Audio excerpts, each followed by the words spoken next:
pendengarnya semua. Saya harap teman-teman semua dalam keadaan yang sehat selalu.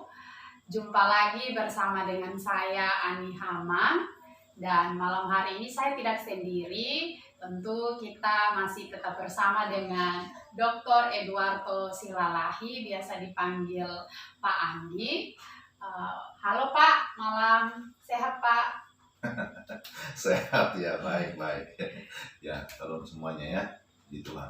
Ya, jadi Pak, malam ini saya pengen membahas satu topik yang pasti ini berkaitan dengan anak muda zaman sekarang. Saya mau membahas satu topik itu yang berjudul citra diri. Bapak tahu ya, untuk anak muda zaman sekarang banyak sekali yang tidak mengenali citra dirinya, dan ketika dia tidak tahu gambar dirinya seperti apa dengan benar, dan itu mempengaruhi tindakannya dia, sehingga tindakan yang dia lakukan pun itu menyimpang. Nah Pak, itu apa yang sebenarnya dia harus lakukan supaya dia tahu citra dirinya itu dengan benar? Baik. Terima kasih ya, bahwa tema atau topik tentang citra diri, ya walaupun ini bukan tema yang baru ya, tetapi ini adalah tema yang sangat penting, adalah tema yang sangat serius, dan harusnya anak-anak muda dapat memahami dengan baik. Tapi bukan hanya anak muda, semua manusia tentunya harus memahami tentang citra diri ya. Jadi kalau berbicara tentang citra diri, ini kan hubungannya dengan bagaimana seseorang memiliki konsepsi ataupun persepsi atau pengenalan akan dirinya secara benar. Dan tentu bagi kita sebagai orang-orang yang percaya, yang harus kembali kepada Alkitab ya, yang menjadi dasar daripada semua kehidupan kita. Jadi bicara tentang citra diri, sekali lagi, bagaimana bagaimana kita semua bisa mengenali diri kita secara benar, sehingga kita bisa menempatkan diri kita dimanapun kita berada, sehingga kita dapat baik itu bersikap ya, berkaitan dengan karakter ya, baik juga berkata-kata, kemudian bagaimana kita berpikir, bagaimana kita bertindak dengan benar, kan ini ya. Jadi setiap kita memang harus mengingat ya, apa yang dikatakan oleh firman Tuhan.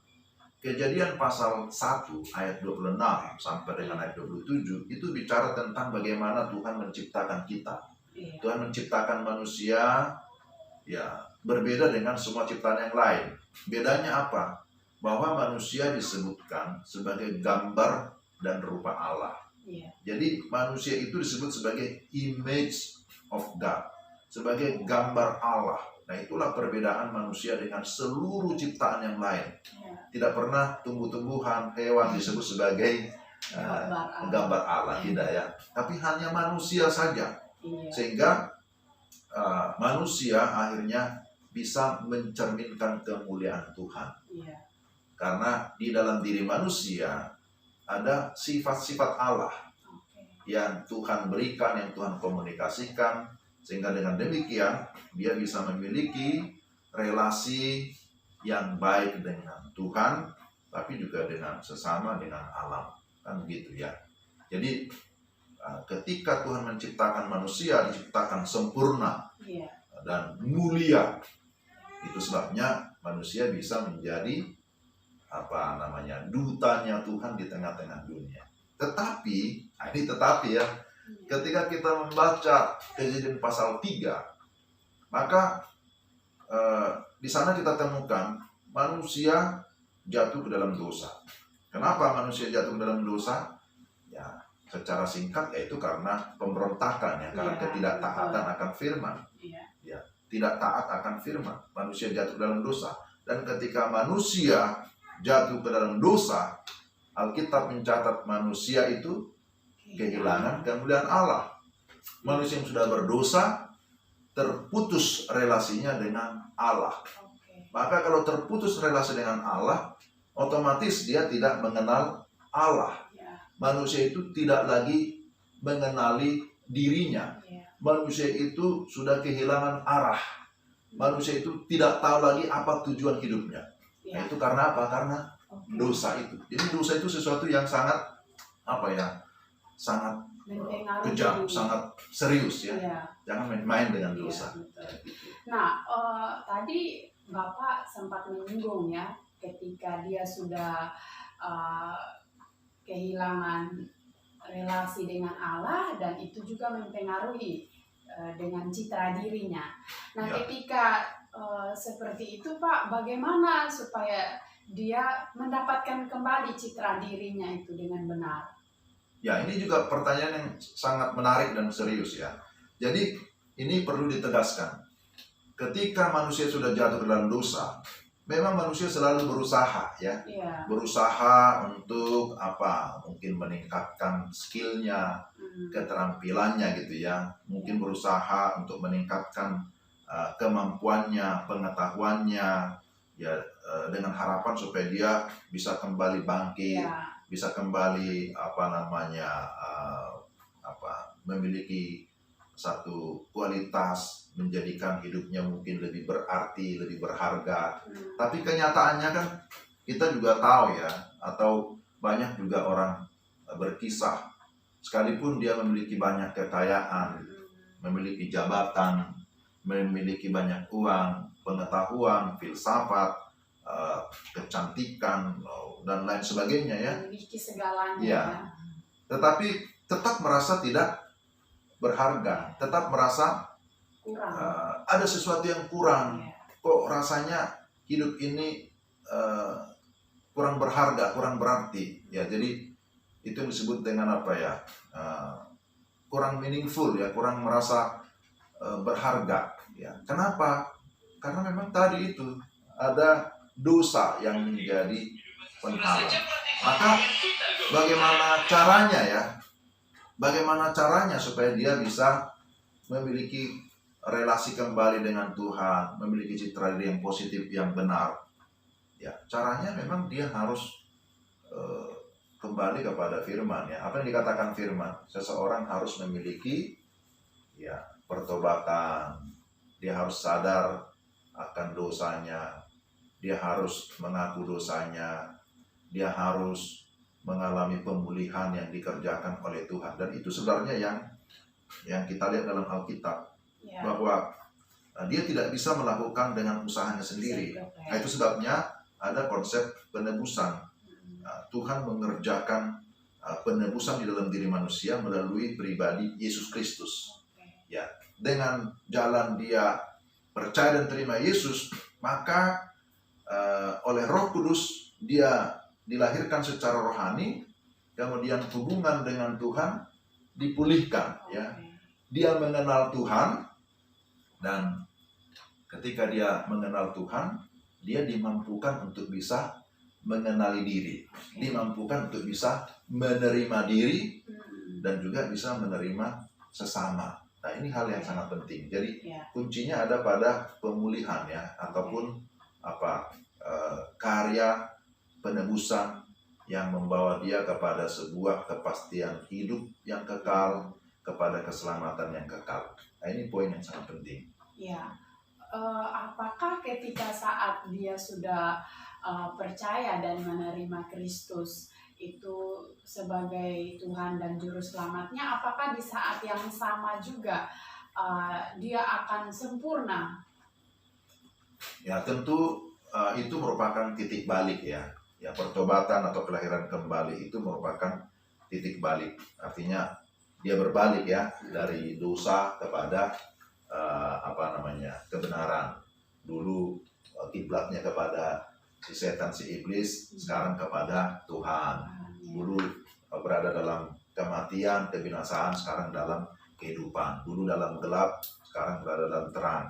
Ya, apakah langsung sempurna? Tentu karya Tuhan itu sempurna ya. Tetapi kehidupannya kan harus menjalani proses. Itu sebabnya kalau kita lihat dalam Roma pasal 12 ayat yang kedua, di sana kan disebutkan berubahlah oleh pembaruan budimu. Nah, itu menarik juga kalau dicermati. Berubah itu ada satu proses metamorfosa. Ya, tahu ya istilah metamorfosa ya.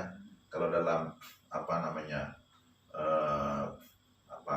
dihubungkan dengan bagaimana ulat ya menjadi kepompong, kemudian menjadi kupu-kupu, itu melewati proses yang disebut dengan metamorfosa atau metamorfosis. Nah, begitu gambaran yang diberikan oleh Rasul Paulus dalam Roma pasal 12, bahwa kehidupan kita juga harus mengalami yang namanya proses pembaruan tiap-tiap hari. Sehingga kalau ada proses pembaruan yang dikerjakan oleh Tuhan, maka kita akhirnya memiliki pembaruan dalam segala aspek. Ya, baik itu berkaitan dengan kerohaniannya, itu yang pertama ya. Pola pikir, ya, cara pandang ya. Cara pandangnya diubahkan. Ya, kalau cara pandang sudah diubahkan, maka apa yang keluar itu ya mengikuti cara pandang kan gitu. Ya, tindakannya, sikap, perkataannya itu akan mengikuti pola pikir. Jadi pola pikir yang benar akan menghasilkan tindakan yang benar, seperti itu. Nah, itu yang harus terus diperhatikan oleh anak-anak muda, oleh kita lah tentunya ya.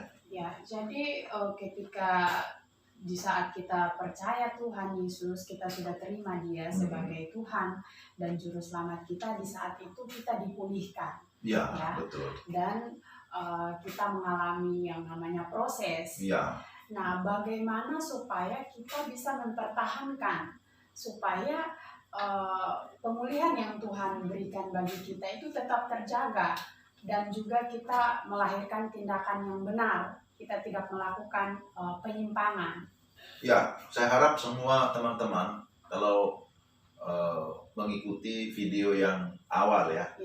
Di sana saya sudah tegaskan bagaimana seorang muda mempertahankan keluarganya bersih dengan menjaganya sesuai dengan firman itu dulu. Jadi harus kembali kepada firman. Seseorang harus bertekun di dalam firman, karena firman itu akan menuntun seluruh kehidupan kita. Ya, kalau kita memiliki ketekunan dalam firman, firman itu kan dikatakan bermanfaat atau berkuasa mengajar.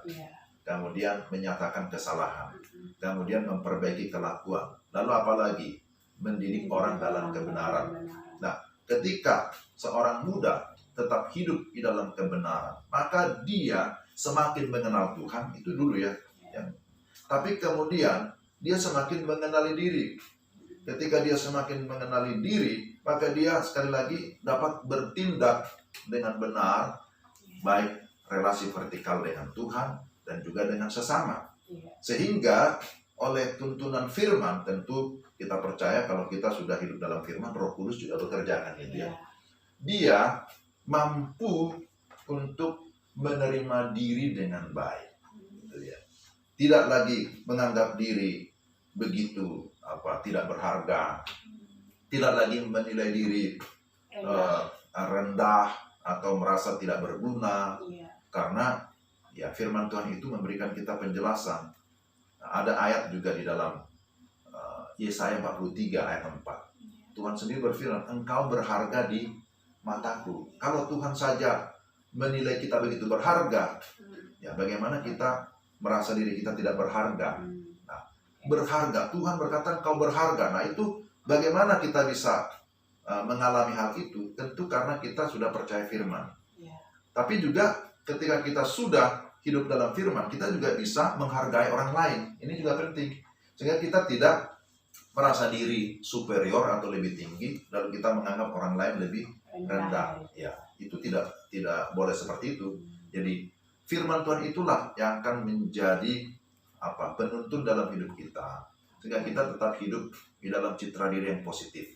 Memandang diri berharga, mulia, tapi juga memandang orang lain sebagai ciptaan Tuhan yang mulia, sehingga kita menghargai, mengasihi sesama kita seperti diri kita sendiri. Kan begitu firman Tuhan ya. Jadi dengan demikian kehidupan kita akan berdampak positif, akan menjadi berkat dimanapun kita berada. Ketika kita memiliki citra diri yang benar, yang positif, yang sesuai dengan kebenaran firman Tuhan. Saya kira itu yang saya sampaikan ya. Jadi Pak, kalau saat ini juga kan anak muda ini sangat dipengaruhi juga dengan sosial media ya Pak. Nah, apakah itu juga ikut berperan dalam pembentukan citra diri anak-anak muda saat ini atau bagaimana Pak? Ya, kalau kita semua hubung-hubungkan, saya kira ini topik yang berbeda sebenarnya, tapi bisa saja dihubungkan. Tapi yang paling utama kan adalah bagaimana dia memiliki pemahaman firman yang benar. Bagaimana dia memiliki pengenalan akan Tuhan, relasi dengan Tuhan yang benar. Itu yang paling utama, pembentukan citra diri yang benar dalam dirinya. Nah, kalau itu sudah benar, maka sebenarnya sekalipun ada pengaruh media, pengaruh yang lain-lain, maka dia harusnya tidak akan tergoyahkan, tidak akan terpengaruh. Malah sebaliknya dia harus memberi pengaruh gitu. Ya, juga terhadap teman-teman bagaimana mendengar berita-berita media, bagaimana mempergunakan media. Ya, kita harus memberi dampak di situ malah ya. Harus memberi pengaruh, bukannya kita yang dipengaruhi kan begitu ya. Betul. Jadi memang sangat penting bagaimana pengenalan kita dengan Tuhan dan di situ akan membentuk diri kita dan ya ketika kita sudah mengalami pemulihan, di saat kita sudah percaya Yesus sebagai Tuhan dan Juru Selamat kita, maka itu juga akan mempengaruhi tindakan kita ke depannya. Ya, sudah pasti. Oke, jadi terima kasih Pak untuk penjelasan yang sangat menarik untuk dibahas mengenai citra diri. Ya, terima kasih Pak.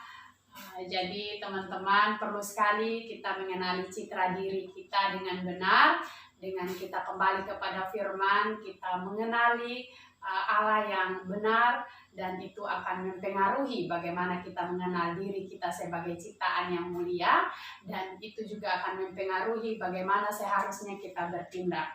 Ya, teman-teman, terima kasih untuk waktu bersama dengan kami. Semoga video ini memberkati teman-teman, dan jangan lupa kalau teman-teman diberkati, like, comment, and subscribe. Terima kasih. Shalom. Shalom.